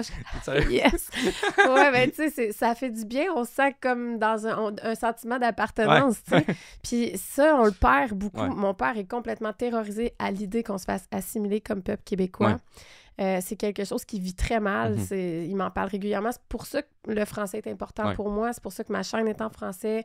Je fais des entrevues en anglais, mais je les traduis. Je trouve ça important de prendre en considération qu'il y a des gens qui parlent pas anglais. Puis ça fait partie... C'est sûr que la culture passe beaucoup à travers la langue.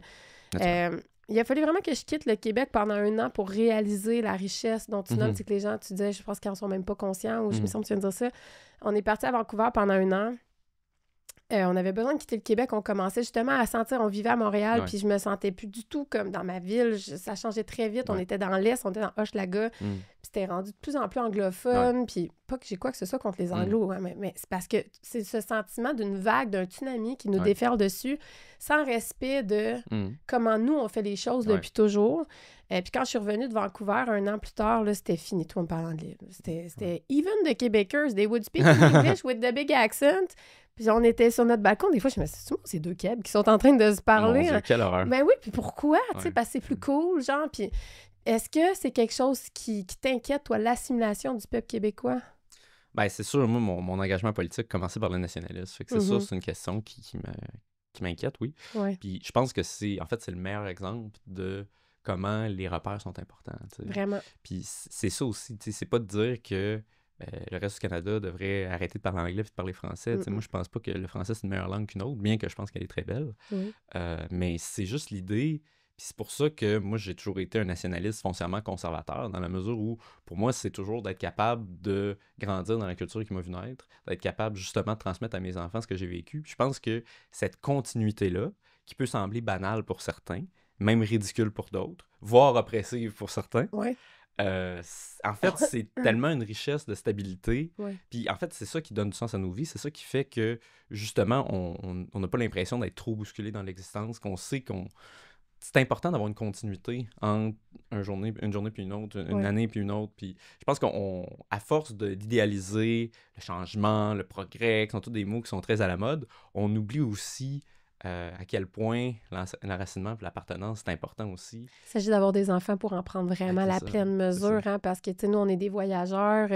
Puis dès qu'on a eu des enfants, on a essayé de faire un voyage l'hiver dernier. On est parti en van d'ici jusqu'au Mexique avec nos enfants pendant 2 mois et demi.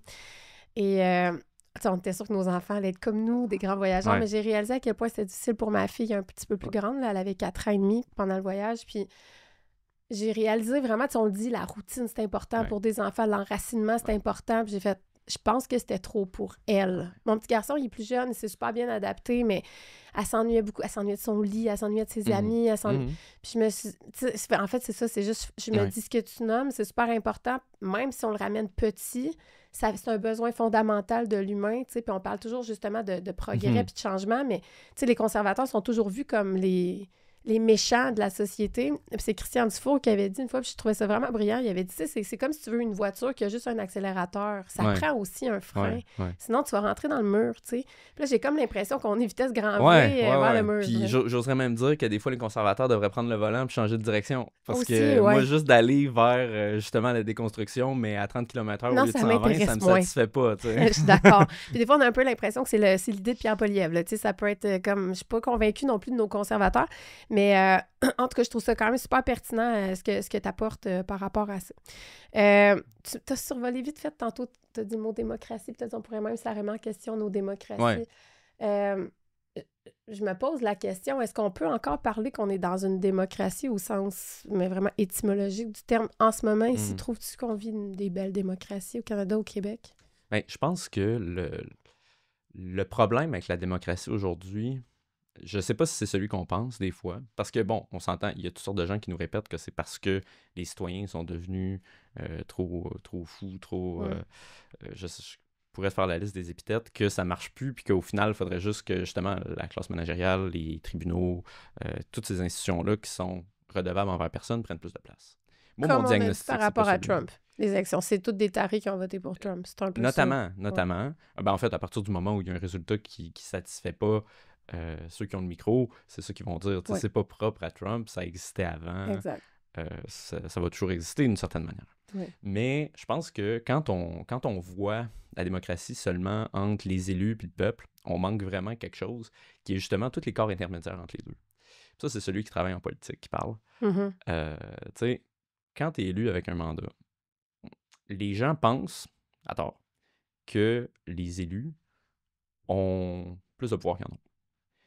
Parce que si tu veux changer quelque chose, des fois c'est banal, là, mais t'as toute l'armée de juristes qui va te dire que ça se peut pas, en vertu des jugements X, Y, Z. Puis à partir du moment où justement c'est peut-être un peu plus culturellement conservateur, ben là tu vas avoir toute l'armée de journalistes qui va te dire que ça n'a Ouais. aucun bon sens parce que c'est donc xénophobe, whatever.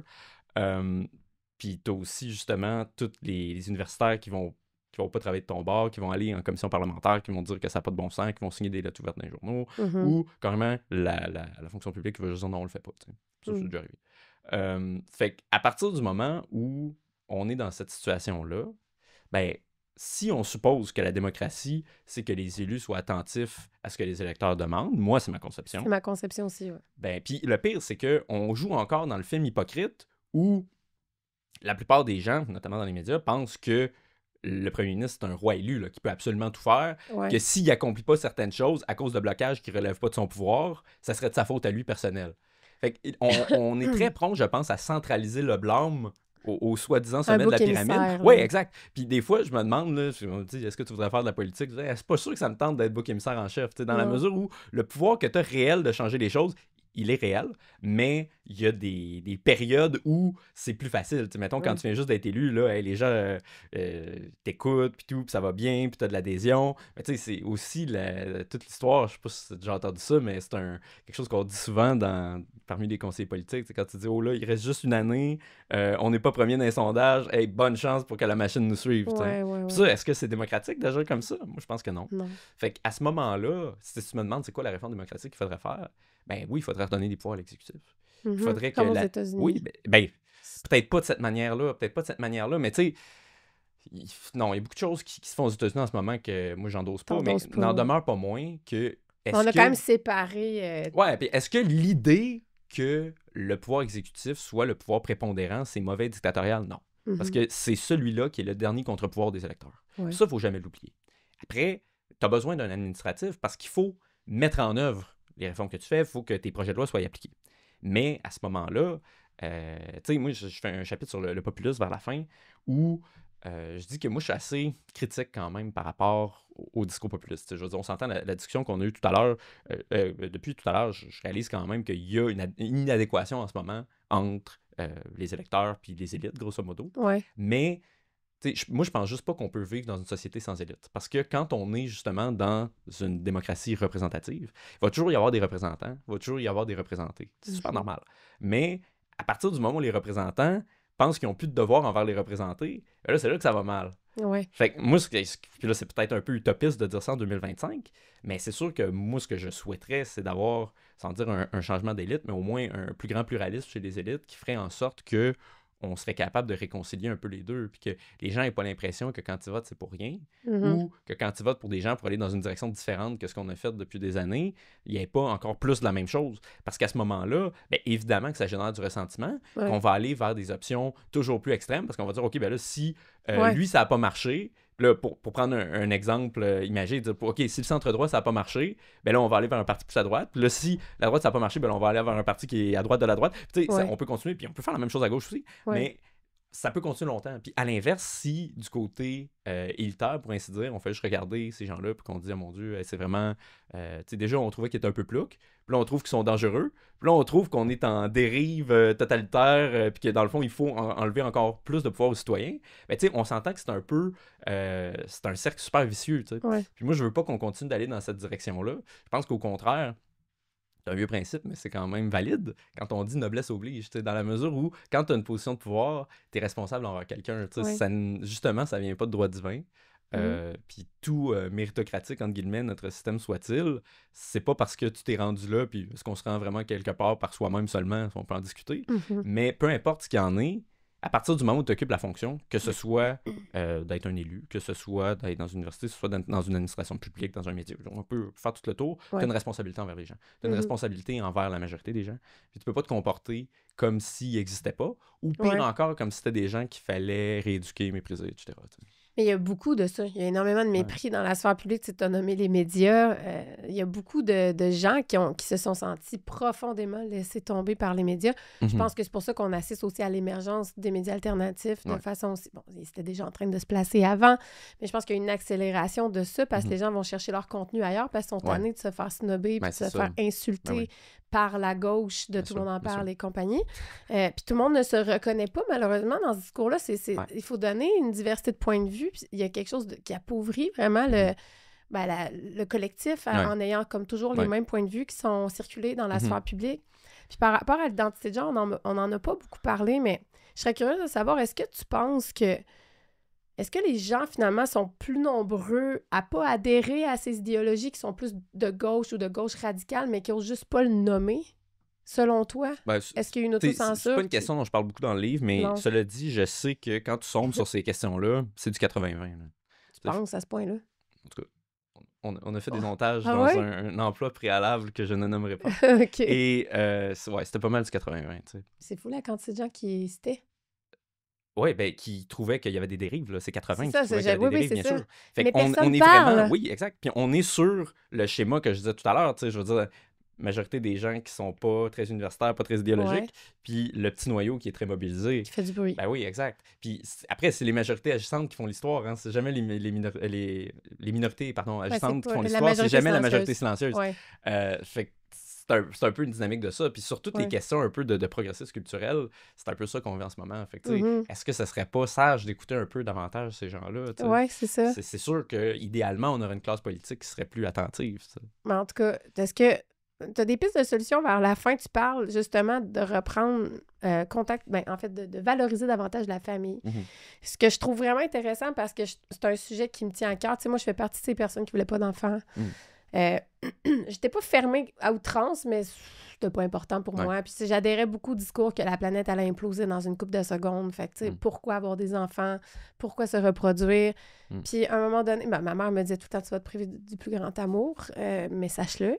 Puis un jour, c'est sûr, quand tu es depuis longtemps dans une relation, t'as comme envie d'apporter ça à autre chose, de construire un couple. On avait envie de construire une famille. On l'a pas fait par pression. De toute façon, il n'y a plus vraiment de pression sociale de se reproduire de nos jours. Fait que le monde qui dit qu'ils font des enfants par pression, je sais pas d'où elle vient la pression, mais moi, je l'ai jamais ressenti. Mais c'était là qu'on était rendu. Puis je trouve ça vraiment encourageant d'entendre, en fait, un gars de ton âge qui remet au centre la famille. Est-ce que tu as une belle relation avec tes parents? Ben oui, mais on en a parlé en début d'entrevue. Moi, honnêtement... tu les respectes, mais ça veut pas dire qu'au jour le jour, ils font partie de ton quotidien. Ou... Ben là, un peu moins depuis que j'ai déménagé. Mais... oui, c'est ça. Mais tu as une belle relation, vous entendez bien. Oui, beaucoup. Puis honnêtement, plus ça avance, j'espère qu'ils vont écouter l'entrevue, ça va leur faire plaisir. Plus ça avance, plus je me rends compte comment ça a été la plus grande chance de ma vie de grandir dans la famille que j'ai eue. Puis je pense qu'on tend des fois à prendre ça pour acquis. Puis tu sais, parlons de croyances de luxe, justement, tu sais, penser que la famille, c'était pas important. Puis bon, c'est pas une préoccupation que j'avais foncièrement, parce que j'ai eu la chance de vivre dans une famille, tu sais, très saine, avec des bons parents qui sont restés ensemble, qui ont toujours été très aimants, qui ont fait un effort pour m'amener vers toutes sortes de choses, que ce soit en matière de culture, de choses que je connaissais pas, puis qui ont fait de moi, j'espère, une personne relativement épanouie. Puis après, c'est justement quand tu te rends compte d'autres gens qui n'ont pas eu ces chances-là, ben, tu te dis, OK, finalement, c'était peut-être plus important que je pensais. C'était peut-être plus important que je pensais.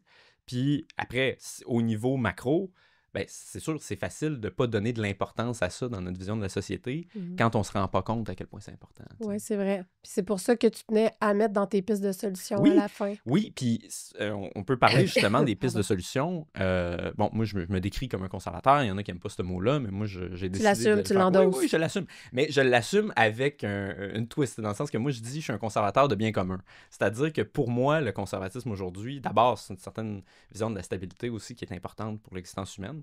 C'est la vision aussi plus communautarienne qu'individualiste. Puis de dire que, dans le fond, le projet, à mon avis, du conservatisme et du politique aujourd'hui, ça devrait être un peu de refaire ce cadre de stabilité-là qui a longtemps encadré la liberté et permis son exercice plus vertueux, plus positif. Ouais. Puis là, c'est quand on arrive à un point où on commence à dissoudre un peu ce cadre-là, qui fait en sorte qu'on n'a plus cette stabilité-là qui est nécessaire pour être vraiment libre, pour faire vraiment des choix qui sont éclairés, ben on est ailleurs, tu sais. Fait que moi, c'est sûr, je pense que de renforcer ça passe par renforcer les institutions qui nous donnent du sens, qui nous donnent la responsabilité aussi. Naturellement, la famille, c'est la première d'entre elles, tu sais. Ouais. C'est un peu, c'est l'école de la vertu, c'est là qu'on apprend comment agir avec d'autres. C'est aussi l'école de l'amour, c'est là qu'on apprend qu'on peut s'abandonner pour d'autres aussi, parce que, ben justement, parce qu'on les aime, parce que notre bien, c'est plus que notre nombril, parce qu'on a des responsabilités envers d'autres aussi, qui ont des responsabilités envers nous. Ouais. C'est pas vraiment notre conception de la société plus large, mais moi, je pense que ça devrait l'inspirer davantage. Puis après, cette relation-là qu'on a avec la famille comme institution de responsabilité, de vertu, etc., c'est aussi celle qu'on devrait avoir avec les institutions de la société civile. Après, c'est sûr, au Québec, puis en général, l'implication sociale, communautaire, bénévole, malheureusement, est en grande chute. Je pense que ça n'aide pas la crise démocratique actuelle parce que d'avoir cette connexion plus directe avec la communauté, avec la société, avec la nation, ça fait qu'on peut pas avoir la même vision que justement si on est toujours en train de scroller, tu sais. Ouais, c'est ça. Puis juste si on le vit seulement chez nous, puis ça peut être devant la télé aussi, c'est pas forcément les médias sociaux, on a une relation qui est très, très, très distante avec la chose publique, qui est pas la même qu'on aurait. Puis d'une certaine manière, la nation, naturellement, c'est une autre institution envers laquelle on a des responsabilités, qui a des responsabilités envers nous. Ouais. Puis d'avoir cette stabilité culturelle, c'est aussi le fait qu'on a des points communs avec des gens qu'on connaît pas. Puis ça nous rend plus prompt aussi à accepter le résultat d'une élection qui irait pas de notre côté. Parce qu'on dit, OK, ben c'est des gens à qui je m'identifie, des gens dont je fais partie, qui ont choisi ça. Donc, je comprends que c'est pas des gens qui instrumentalisent le processus contre moi. T'sais. Puis, je pense que le schisme est tellement grand en ce moment que j'entends... Moi, ce que j'entends, en tout cas, dans les dernières élections, j'ai entendu premièrement énormément de cynisme. Puis aussi, ces gens-là sont tellement cons, par exemple, d'avoir réélu les libéraux. Je ne m'identifie plus à ce peuple.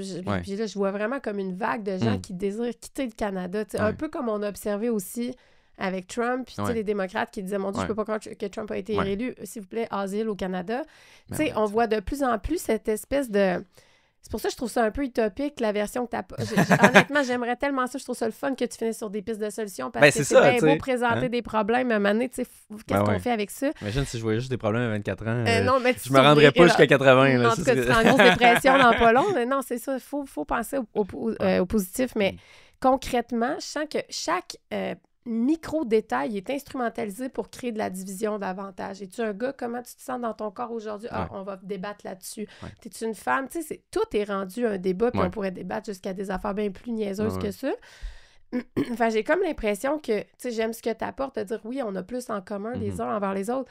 Puis j'aimerais ça recommencer à avoir ce sentiment-là d'appartenance envers le peuple québécois. Mais tu sais, j'ai comme l'impression que le schisme, en ce moment, au moment où on se parle, est très, très grand. Ceux qui se sentent abandonnés sont vraiment fâchés. Autant par le Québec que le Canada. Puis je me demande si les partis qui sont en place en ce moment ont le pouvoir de réunifier ça, parce que c'est des partis qui sont là depuis longtemps, on les connaît déjà, il n'y a pas vraiment de nouvelles idées. Bien sûr. Honnêtement, je me demande qu'est-ce que ça va prendre. Je souhaite que vraiment...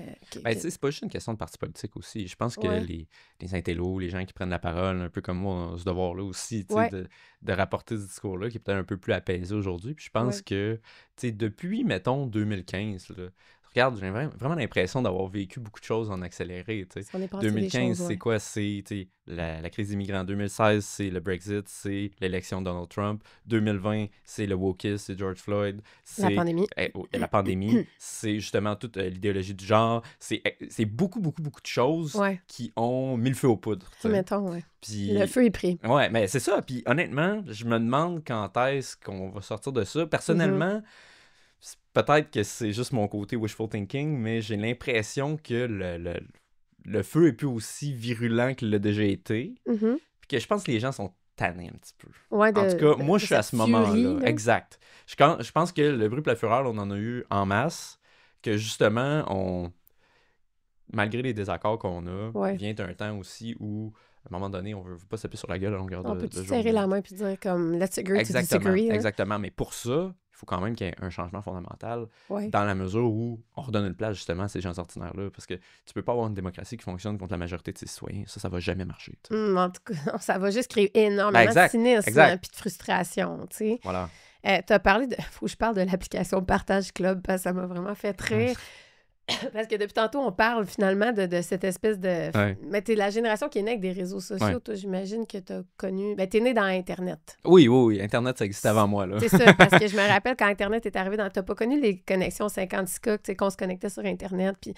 Fait Avec que... le fil de téléphone. Là. Oui, Oh mon Dieu, non. j'ai connu ça, moi. Ça, c'est une légende urbaine pour moi. là. Non, puis le pire, c'est, tu sais, comme c'était tellement calme parce que le monde qui appelait chez nous, c'était occupé. Fait que là, mes parents avaient plus de vie parce que dans ce temps-là, les gens s'appelaient. Ah oui. Maintenant, c'est terminé ce temps-là. Mais c'est ça, c'est une application Ouais. québécoise que tu me dis, ça s'appelle Partage Club. C'est écrit dans ton livre et c'est pour emprunter, genre, de la farine ou du lait à ton voisin Ouais. au lieu d'aller cogner chez eux. Ouais, ben, c'est le révélateur de quelque chose de plus large. Hein? Vraiment, c'est pour Bon. ça que je t'en parle. Toi, tu disais c'est un livre sur la France, sur ailleurs. C'est aussi un livre sur le Québec, Ouais. manifestement. Ouais. Peut-être que ça pouvait juste exister ici. Tu sais. Puis, Mais ce qui c'est passait incroyable. dans l'œil du dragon l'autre jour, j'ai vu ça, Ah, ça m'a pour fait vrai? rire. Ouais, ouais. OK. Puis écoute, sûrement c'est des entrepreneurs brillants. Tu sais, c'est pas la faute de la technologie, Ah non, mais j'ai davantage rien des contre eux, courants là. culturels qu'ils incarnent. Exact. Puis le point le plus large là-dessus, c'est de dire que je pense que beaucoup de le modèle d'affaires de l'industrie numérique aujourd'hui, de beaucoup d'applications, c'est de dire comment est-ce qu'on peut supprimer le lien social puis le remplacer par quelque chose de marchandisé, de un, Ouais. qui évite aussi le contact avec l'autre. Mhm. Tu sais, puis bon, moi, typiquement, Uber Eats, j'en suis extrêmement critique dans la mesure où, Mm. déjà, tu voulais pas te faire à manger. Là, t'as même plus la Paresseux. décence d'aller au restaurant. Ouais. Même pas t'asseoir là, puis de parler à d'autres mondes, là, même pas Ouais. d'aller le chercher. Là. Il faut qu'il te l'amène jusque chez vous. Puis préférablement livraison sans contact, comme ça tu verras pas personne qui Ah, t'arrive. mon Tu sais, Dieu. il y a vraiment une tendance culturelle là-dedans, puis on pourrait dire ça de beaucoup de choses. Tu sais. Ouais. Puis beaucoup d'applications justement qui visent à remplacer un peu ce que jadis, parce que tu avais un réseau social plus fort, tu pouvais demander à ton voisin, tu pouvais demander à ta soeur, tu pouvais demander à ton ami de Ouais. le faire. Puis là, je pense que ça en dit long, puis aussi c'est des choses qui partent dans des milieux, souvent des métropoles, etc., Ouais. où les liens sociaux sont plus friables par nature. C'est terrible. Ben, c'est un peu ça qu'on est en train d'exporter au reste. Tu sais, je veux dire, une société où le tissu social est faible s'il existe encore. Et on s'entend qu'une application payante qui te sert à emprunter du sucre à ton voisin. L'application est payante en plus? Ben oui, il faut que tu aies un abonnement. Il faut que tes voisins soient abonnés. Non! Mais Incroyable. c'est-à-dire qu'il y a 30 ans, personne n'aurait pensé à faire ça. Mais même aujourd'hui, je trouve Ben ouais, ça même quand même aujourd'hui. triste. Mais Ben, en c'est fait, clair. Ben oui, ça dit quelque chose. ça tu sais, dit quelque chose beaucoup de notre société. Ben oui, ben oui. Puis, tu sais, j'ai habité à Montréal 14 ans. Ma mère est venue nous rejoindre, moi puis ma soeur, quand on habitait à Montréal. Puis ma mère, c'est la fille qui parle à tout le monde dans la Ouais. vie. Tu sais, elle est bien sociable. Elle vient d'une ville de 8000 habitants. Son père était politicien. Elle a eu un café. Elle connaît tout le monde par son nom dans la ville. Fait qu'elle arrive à Montréal, même attitude. Puis tout le monde la regardait comme une folle. Ouais. Parce que c'était comme, mon Dieu, cette femme qui nous dit bonjour quand elle s'assoit dans l'autobus, tu sais, comme si elle devait avoir quelque chose, elle doit être dangereuse. Puis ça me choquait de voir ça à chaque fois. J'étais comme, maman, arrête de dire bonjour à tout le monde, tu leur fais peur. Mais c'est ridicule, tu es obligé de dire ça à Montréal, t'imagines? Ouais. Là, elle a fini par connaître tout le monde dans son bloc, puis là, ils se faisaient tout à manger entre eux. Puis, tu sais, bon. Ouais. Mais je me disais, ma mère, elle ne fit pas à Montréal. Non. Puis, tu sais, je pense que moi non plus, d'une certaine façon, parce que cette façon de vivre-là, pour moi, c'est pas ça le Québec. Ouais. C'est comme si, je sais pas, on peut blâmer la métropole, puis tu sais, on est quand même, ça arrive sud en ce moment, on n'est pas très loin de la métropole. Mm. Ça a été très difficile d'établir des contacts avec mes voisins, je les ai forcés, tu sais, puis je suis allée porter des brownies, puis allô, tu sais, nous autres, on existe, on est les nouveaux voisins, puis tu sais, moi, j'ai envie qu'il y ait une communauté, Ouais, tu sais, bien sûr. mais je ressens pas que c'est tant que ça. Là, maintenant, tu sais, après 5 ans, là, on commence à sentir qu'ils sont contents qu'on ait établi un peu une relation, mais c'est pour moi, c'est ça. Il y a un certain deuil, Ouais. puis une certaine tristesse par rapport à ce constat. Puis c'est pour ça que je voulais parler de l'application, parce que je trouve qu'elle est comme l'icône Ouais, ben oui. de où on est rendu. On Ouais, n'ose ouais. pas aller cogner chez notre voisin pour lui demander une pinte de lait. Hein? Comment qu'on en est Ouais, venu là? ouais. Non, mais il y a un vrai appauvrissement à ce niveau-là. Puis je pense que ça a des conséquences sur le reste, là. Mais c'est quoi ta relation, toi, aux réseaux sociaux? Ben, écoute, moi, j'aimerais ça pouvoir ne pas en avoir. Ah, mais moi quand on aussi. fait ce que je fais, ben, puis je devine si c'est encore plus vrai pour toi, Ouais. je peux pas m'en Impossible. priver, tu sais. Je veux dire, combien de livres je vendrais si j'avais pas Si de t'existais réseaux pas, sociaux? ces Ben, c'est réseaux ça, tu sais, sociaux. j'en vendrais zéro. Et Ouais. est-ce que j'aurais publié un livre si ça n'avait pas, tu sais? On peut poser cette question à l'infini, tu sais. Ouais. Quand, malheureusement, t'es un peu pris pour être dans la sphère publique, tu peux pas t'en priver. Non. Mais après, encore une fois, on parlait des croyances de luxe, est-ce que tous les autres devraient subir ce sacerdoce-là, tu sais? Mhm. Puis, je pense que non, typiquement. Là, puis que Mais est-ce justement, que ça devrait être t'es plus conscient répandu. que ça te rend pas forcément heureux, les Ah, réseaux j'en suis sociaux? très conscient. J'en suis Ouais. très conscient. Ouais, Est-ce que ouais, tu as été élevé avec cette vigilance-là? Ouais, ben, je te dirais mes parents, parce que moi, ma mère est assez sceptique par rapport à ça. Là. Puis ça, OK. d'ailleurs, si on parle des différences un peu culturelles entre Mhm. les classes sociales, si on peut dire, la méfiance par rapport aux outils technologiques, ça, Mhm. c'est quelque chose de positif qui est très corrélé avec l'éducation supérieure. Mhm. Puis souvent, tu sais, ça me brise le cœur, tu sais, quand tu vas dans un restaurant ou quelque chose. Ils sont tu vois, tous sur leur iPad. exactement. tu sais, Ça C'est me comme, fend le cœur. c'est pas une méthode d'éducation. Puis surtout quand ils sont très petits, tu sais, c'est Ça très affecte leur cerveau, contre-indiqué. Ben c'est oui, terrible. ben Ouais. oui. Puis, ouais, c'est ça. OK, mais au moins, tu avais cette conscience-là. Mais tu sais, Ouais. c'est juste, Je je l'ai me pas dis... toujours eu, mais là, je le constate davantage. Ouais. Puis est-ce qu'autour de toi, j'imagine que tu es dans une communauté particulièrement hétéro, puis que, tu sais, mais est-ce que tu dirais que ta génération prend de plus en plus conscience des enjeux que tu dénonces, de ce Ouais. tissu social qui est Ouais, je pense que faible? oui. Je pense que oui. Puis justement, moi, j'ai l'impression que c'est quelque chose même qui dépasse les bords politiques. Tu sais. Mhm. Puis parce que je pense juste que quand tu as 25 ans en 2025, tu peux pas être aveugle par rapport à ça. Tu sais. Puis juste, tu regardes disons, les idéologies qui sont en vigueur chez les jeunes, qui sont les plus populaires, ou les tendances fortes. Là. Mettons, je vais t'en nommer une couple. D'abord, le virage conservateur, je pense qu'on l'a expliqué depuis un petit bout. Il y a certainement de ça derrière. On dirait que On je l'ai peut pas parler observé tant aussi- que ça, mais je te crois parce que tu as des chiffres, mais je l'ai pas observé. Ouais, OK. Ouais, mais je te Mais- crois. Mais si on parle, par exemple, de... Ah ben, attends, on va en parler juste un petit peu. Parce que ce qui est intéressant là-dessus, notamment, tu regardes les premiers qui ont voté pour Trump dans la primaire de 2015 du Parti républicain, OK? C'était appuyer Donald Trump contre Ted Cruz à l'époque. Ouais. C'était très inversement corrélé à l'engagement social. Très inversement corrélé au fait d'appartenir à une communauté religieuse, qui est quand même un signe d'engagement social. Là. Quand tu es Mhm. pratiquant, tu as un réseau que Ouais. tu côtoies chaque semaine, etc. Fait que c'est des gens isolés qui ont porté Trump au pouvoir dans le Parti républicain. Mm. Puis, considérant qu'il y a une dynamique d'isolement chez les jeunes, si les jeunes virent dans une direction, je pense pas qu'on peut dire qu'il n'y a pas de lien entre les deux. T'sais, dans le sens, Ouais. c'est facile au moins d'inférer un lien. On Ouais. peut dire ça. L'autre aspect, ben, on parle beaucoup de la montée du souverainisme chez les jeunes. OK? Ah ouais? Puis, on parle de ça dans les médias. Là. Ah, si les médias le disent. Ouais, non, mais tu sais, tout le monde en parle la semaine passée. Il y en avait, puis on s'entend, c'est des gens souverainistes très à gauche, c'est pas ma frange du tout. Mhm. Mais bon, ils sont là-dessus, puis apparemment On que... remet la question C'est sur ça, le on remet la tapis. question de l'avant. Il y a une nouvelle génération qui se pose cette question-là. OK. Ça me semble assez manifeste. Et OK. toujours, quand on leur demande pourquoi, ils vont toujours te dire c'est un besoin d'appartenance, c'est un besoin de communauté. C'est normal. OK. C'est normal. Puis bon, est-ce que c'est la manière la plus directe de l'incarner? Peut-être pas, parce que ça reste quand même assez abstrait. Mm. Mais il y a de ça. T'sais. Puis d'une certaine manière, moi, je suis persuadé que ceux qui se tournent et se sont tournés vers le wokisme, il y avait de ça aussi. T'sais, dans le Un sens que... besoin d'appartenance. Ben oui! Ben t'sais, oui, c'est d'appartenir à une communauté militante, même si elle n'est pas majoritaire, Mhm. c'est une appartenance Oui, directe. puis en t'sais. plus, elle est vertueuse. Tu sais, si Ouais, tu le bon, fais, en plus. tu vas avoir une célébration publique. En tout plus. ça. Fait que, tu sais, je pense que peu importe de quel bord on prend la question, il y a ce besoin-là qui s'exprime. Puis en fait, Ouais. la seule idéologie qui décline, c'est l'espèce de centrisme libéral qui a juste les boomers qui votent encore pour. Tu sais, non, mais c'est vrai, c'est vrai. C'est appelé à s'éteindre. Ben, peut-être, hein. Ouais. Puis, tu sais, mettons que je suis charitable, je pourrais dire que c'est peut-être pas pour le mieux. Parce qu'il y a une part de stabilité qui vient avec ça. C'est insatisfaisant. Ça déconstruit beaucoup de notre culture, de notre lien social. Mais au moins, au niveau politique, ça a le mérite d'être une forme de stabilité. Puis Ouais. de pas être trop extrémiste, si on peut dire. Après, on utilise ce mot-là toutes les sauces. Mais Ouais. tu comprends ce que je veux dire. T'sais. Oui, c'est vrai qu'on l'utilise à toutes les sauces. Ben écoute, je pense que j'ai fait pas mal de tour de toutes les questions que j'avais. Attends, là, je regarde. Oui, pas mal ça. Mais écoute, j'ai trouvé ça super intéressant de te parler. Est-ce que, avant de terminer, bon là, tu es dans ton lancement, tu es à Montréal encore pendant quelques jours.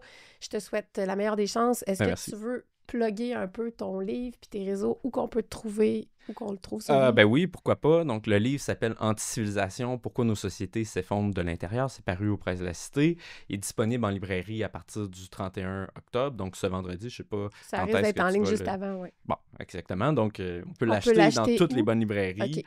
Oui, c'est une très large diffusion avec les Presses de la Cité. Là, on n'a pas ce souci-là du tout. Donc, Parfait. ça, c'est très bien. Vous pouvez me trouver sur Instagram, sur Twitter, @EA_Beauregard. T'es sur X, hein? Oui, C'est beaucoup. C'est même celui que j'utilise le plus parce que les Ah ouais? autres, tu sais, Facebook, Instagram, c'est un peu plus tu sais, privé. En tout cas, c'est pas aussi Ouais, public. c'est vrai que le X, Fait c'est que, parfait pour juste ouais, partager une... exactement. C'est celui qui est un peu plus confrontant aussi. Là. Celui-là, on peut Aussi... s'amuser. Là, ouais. Ah, ben c'est bien quelqu'un qui a pas peur de X. Est-ce que tu as envie de terminer sur un mot de la fin? Tu qu'on se laisse sur une note, un conseil que tu aurais, une lecture, peu importe, est-ce que tu as envie de donner un conseil à ceux qui t'écoutent en ce moment?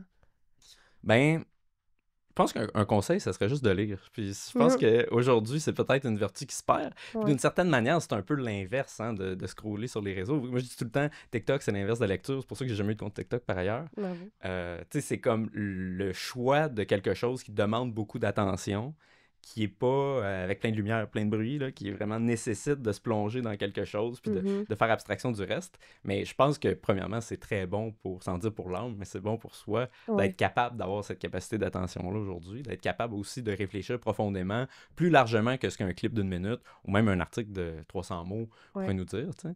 Puis peut-être aussi lire des choses avec lesquelles on n'est pas forcément d'accord, tu sais. Ouais. Puis moi, là-dedans, évidemment, je prends position, tu sais, tout le monde sait que je suis un conservateur, mais j'ai quand même fait l'effort, je crois, de lire beaucoup de livres progressistes, libéraux, que je cite ensuite. Puis c'est pas toujours quelque chose que je constate quand je lis ces livres-là, notamment, ou même, même quand je parle avec des gens qui sont pas toujours d'accord avec moi, tu sais. Puis moi, d'ailleurs, c'est quelque chose que j'ai constaté, puis on fait là-dessus, j'ai fait un bac en philosophie politique, j'ai eu 0 cours sur le conservatisme, alors que théoriquement, dans un débat politique progressiste-conservateur, tu devrais un petit peu pouvoir voir des deux côtés. Mais, puis tu sais, j'ai un prof que je nommerai pas, mais qui était venu me voir après quand j'avais fini le bac, puis j'avais fait remarquer. T'sais. Puis il m'avait dit, tiens, Alexandre, j'ai entendu votre point, j'aimerais ça faire au moins une séance dans un prochain cours sur les idéologies. Mais là, j'ai juste un problème. Je connais pas de bons penseurs conservateurs. Est-ce que vous pourriez m'en suggérer un? Puis là, on parle de quelqu'un qui enseigne la théorie politique depuis... Mais non, franchement. Non, tu t'es pas profète, tu serais capable d'expliquer. Ça fait des années. Ça fait longtemps. Mais tout ça pour dire, tu sais, quelqu'un qui... Imagine, il en connaissait même érudit, pas. qui enseigne ça depuis des années, quelqu'un de brillant, qui était ouvert à la discussion, pour qui j'ai beaucoup d'appréciation, mais que, en toute naïveté, me confesse ça, je me dis, boy, ça en dit long sur le problème de l'institution. Bon. Mais tout ça pour dire, lisez des choses que vous aimez pas toujours, puis... Sortez de vos biais. Exactement. Super, très bonne finale. Merci, bonne chance pour la suite. Merci beaucoup.